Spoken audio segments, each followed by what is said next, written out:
sector is clear. Give us everything we got! All wings. Bonjour à vous mes petites biscottes, c'est la biscotte de Star Wars. J'espère que vous allez bien. Aujourd'hui on se retrouve dans une nouvelle vidéo pour faire l'analyse du tout nouveau film Star Wars, Solo, A Star Wars Story. Alors j'ai été voir ce film il n'y a pas très longtemps, donc du coup le film est encore tout frais dans mon esprit. Et franchement, ce film était génial. Vraiment, je l'ai adoré. C'était vraiment un truc de malade. Mais franchement, les acteurs étaient géniaux. Les images, les planètes, les environnements, les sons, les musiques. Pour moi, tout était parfait. Franchement, ce film qu'au début, j'avais pas trop d'attentes dessus. Franchement, je me disais... Enfin, je sais pas, j'étais pas emballé. Franchement, beaucoup emballé par ce film. Et je me suis rendu compte que je me suis trompé. Parce que vraiment, ce film, je l'ai beaucoup aimé. Et j'ai vraiment, en sortant de la salle de cinéma, j'avais déjà envie de le revoir, tellement il était bien. Déjà, on va essayer un petit peu de parler sans spoiler. Et après, je laisserai le temps aux gens qui n'ont pas encore vu le film de partir. Donc déjà, franchement, les acteurs, comme je l'ai dit, étaient géniaux. Alden Ehrenreich, celui qui joue Han Solo dans sa jeunesse, jouait très bien. Il a pu ajouter sa petite touche personnelle au personnage de Han Solo, et c'est plutôt pas mal. Donc sa petite amie qui se nomme Kira, jouée par Emilia Clarke, jouait très très bien. C'était bien parce que, en fait, c'était un personnage que je m'attendais à ce que ce soit, je sais pas, quelqu'un d'assez présent, et pourtant, elle n'a pas été tant présente que ça dans le film, et du coup, c'était plutôt pas mal. Donc, il y avait aussi également le personnage de Lando, incarné par Donald Glover. Alors lui, franchement, c'est bien parce qu'il jouait super bien notre cher Lando Calrissian. Vraiment charismatique, beau gosse, avec de la personnalité à revendre. Tout ça, c'était vraiment génial. Ensuite, on a plutôt pas mal de nouveaux personnages, dont une petite bande de contrebandiers qu'on a découvert, dont le chef est Tobias Beckett, qui est joué par Woody Harrelson, un acteur que j'aime beaucoup. Et franchement, plutôt pas mal. Vraiment, ce personnage, je l'adore.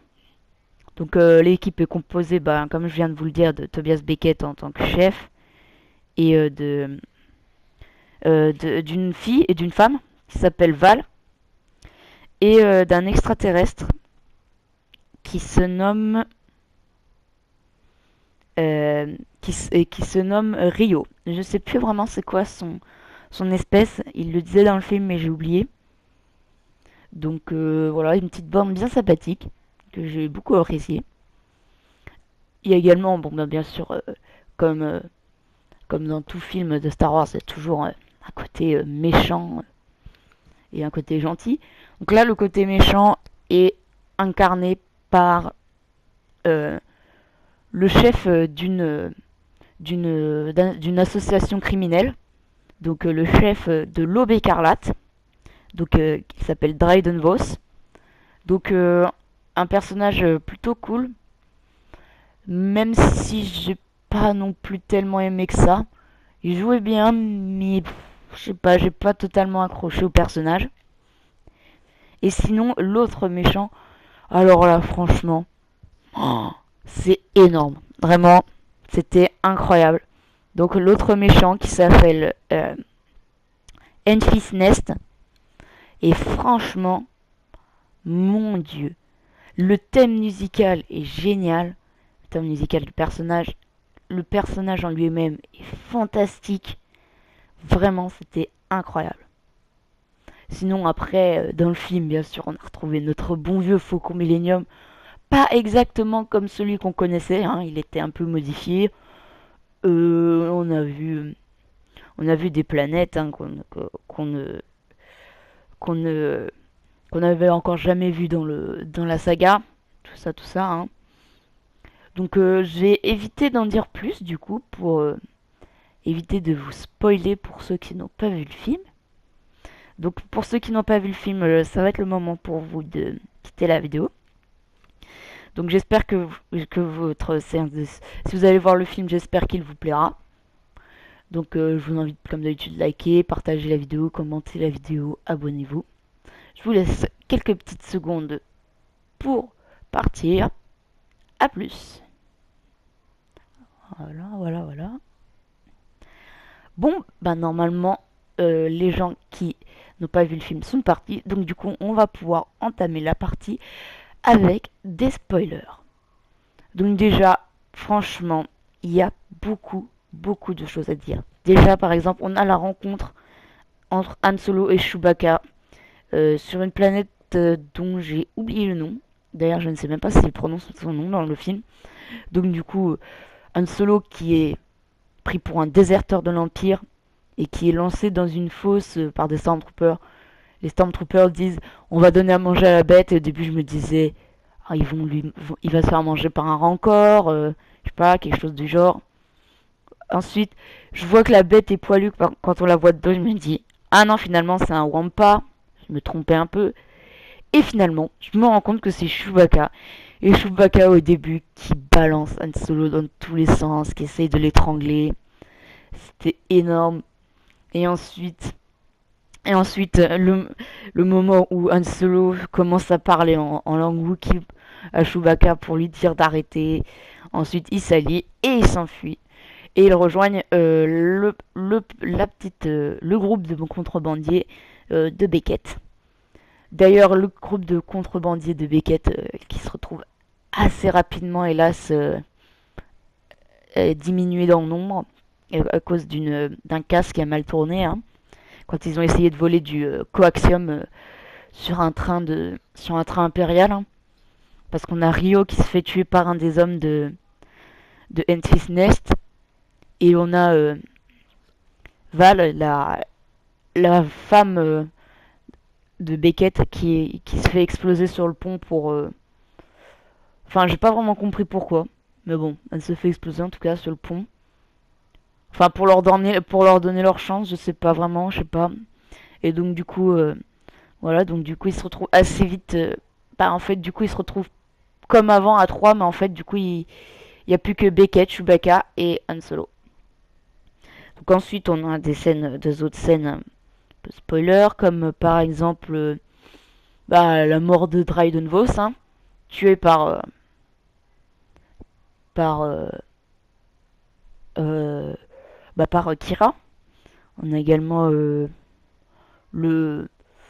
la mort de L3, le druide de Lando, qui meurt en faisant au moins ce qu'elle avait voulu faire, hein, qu'elle voulait faire des rébellions, des révolutions, tout ça.